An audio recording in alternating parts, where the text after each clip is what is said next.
ઠંડીનો મોસમ થઈ ગયો છે એકદમ. એને જાનવી છું જ હું તો છું જ. મને સારું લાગે કે હું કાળી છું. કોની મારવાનો અરે લોક આપણો ખુલી ગયો. છેલ્લી વાર ચાલ લે ચપ્પલ મૂકી દે બેટા જા માં છોકરા જા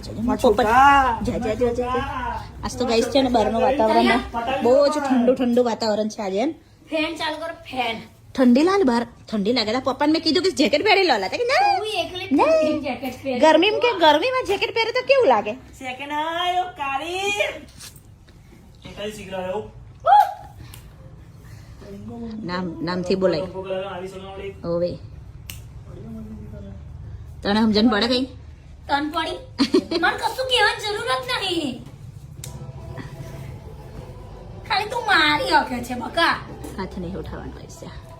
જો ઝાપડ મારી દો ભાઈ પેલો ભાઈને ધોઈ કાઢી છે કપડા ને પેર ધોઈ કાઢી ઉછળા આમ ઉછકો કેમ પછાડે છે ભાઈ મેં તો આ તારા પપ્પા જોયા કરશે તે સુધી તને આમ જોયા કરશે. ખાલી તને ગચ્ચું મને કઈ કાલી બોલે એમાં. ગાઈસ આજે બહારનું વાતાવરણ છે ને એકદમ ઠંડુ થઈ ગયું છે. ચોમાસા જેવું નહીં. અને કહી દો તમે તમારું કામ કર્યું પેલા કપ વાસતા જબ ચપ્પલ ના ઉભા મૂકું કોક નહીં લઈ જવાનું આમ એવું કોણ બંકાનું કોણ છે નીકળતી મૂકે બેટા જાને પેલા કૂતરા ખેંચી જાય છે આખી ગલીમાં ભાઈ કાલે તારું એક ચપ્પલ રહી જશે. ખાવા તો દેજો કોસલેન બહાર નીકળું પાણી દોરે કૂતરા વાતો કરે.